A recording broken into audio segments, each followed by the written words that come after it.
No visitors, no weekends off, and storms that could kill you. Welcome to life as a lighthouse keeper in the 1800s Atlantic, where your social life consisted of talking to seagulls and your workplace hazards included going stark raving mad. Picture this.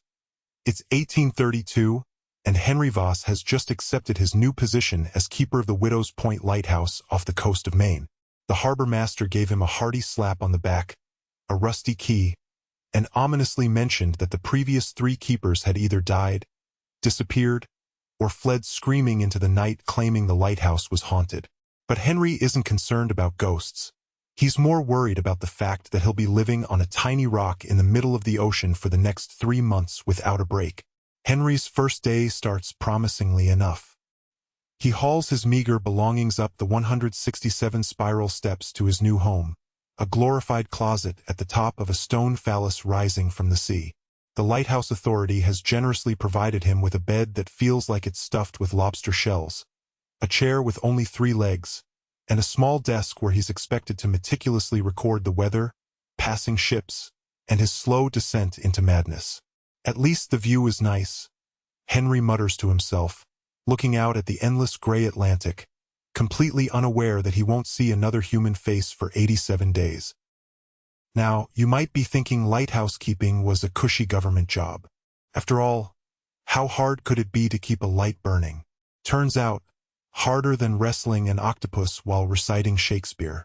The light itself was powered by whale oil, which Henry had to haul up those same 167 steps every single day. A full 175 gallons per month. That's over 1,400 pounds of oil.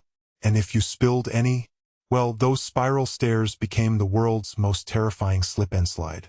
One stormy Tuesday, Henry writes in his log, "Nearly broke my neck when I slipped on oil. Would have died if my head hadn't broken my fall. The light must stay on. The light is everything." Perhaps the most maddening aspect of Henry's job was the monotony punctuated by moments of sheer terror. For weeks, nothing would happen except the rhythmic crashing of waves and the occasional suicidal seabird smacking into the glass. Then, without warning, a storm would roll in, turning his lighthouse into nature's punching bag. During his 3rd month, a particularly vicious nor'easter hits. Waves the size of church steeples slam against the tower. The entire structure sways like a drunk sailor. Henry clings to his lantern, knowing that if the light goes out, ships might crash on the rocks below, and their blood would be on his hands.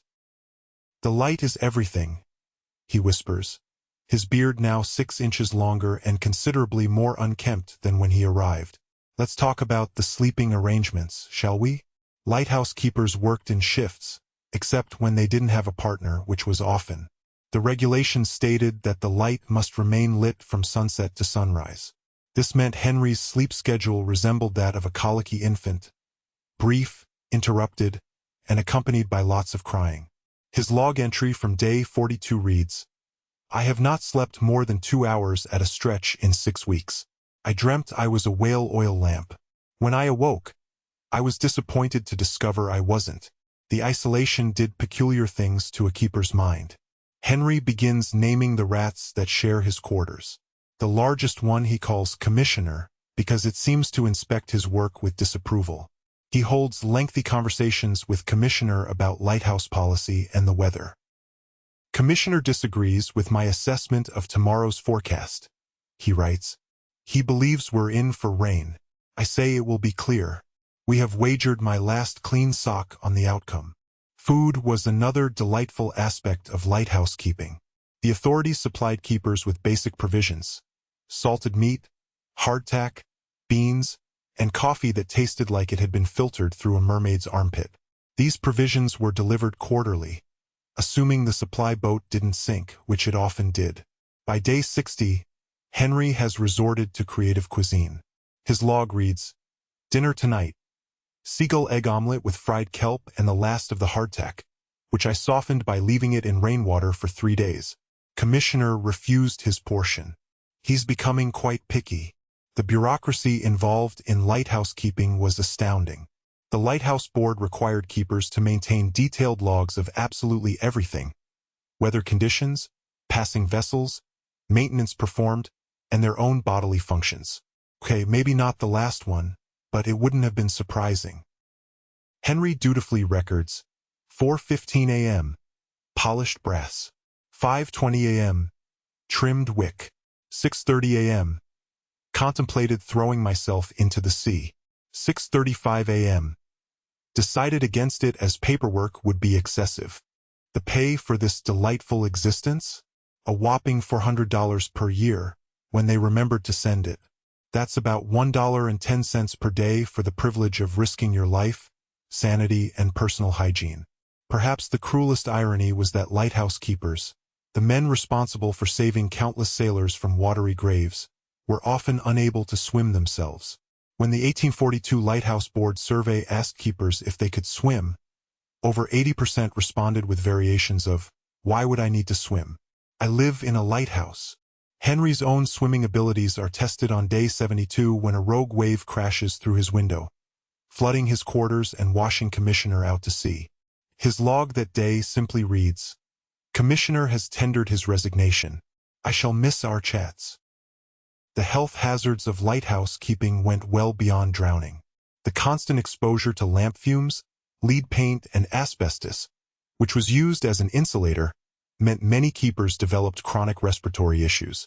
The unending spiral stair climbing gave them knees that creaked louder than the lighthouse door. And then there was keeper's madness, the particular brand of insanity that came from prolonged isolation. By day 80, Henry's log entries become concerning. "The light spoke to me today, said I am doing a fine job. I thanked it for its kindness. We had tea together."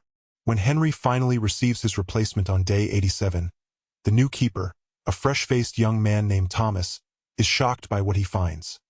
Henry, with a wild beard reaching his belt, dressed in clothing patched with seagull feathers, engaged in a heated argument with the lighthouse lamp about proper wick trimming techniques.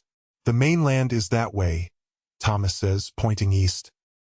"What makes you think I want to go to the mainland?" Henry replies, stroking his lamp affectionately. The true testament to the misery of lighthouse keeping wasn't the danger or the isolation. It was that many keepers, once relieved of duty, promptly signed up for another tour. The outside world, with its noise and people and lack of 167-step commutes, had become more terrifying than the lighthouse itself. As Henry is finally rowed back to the mainland, the harbor master asks if he'll be returning for another shift. Henry looks back at the lonely tower, remembers the storms, the oil, the endless stairs, Commissioner's betrayal, and his conversations with the lamp. "Same time next month," he says. "The light needs me." And that, perhaps, was the ultimate cosmic joke of lighthouse keeping in the 1800s Atlantic. The job that slowly drove you mad was the same job that ruined you for normal society. These men sacrificed their bodies, minds, and social skills to keep ships from crashing, only to find themselves wrecked upon the shores of their own isolation. As one keeper famously wrote in his log before disappearing without a trace, "The light keeps others safe, but who keeps us from the dark?"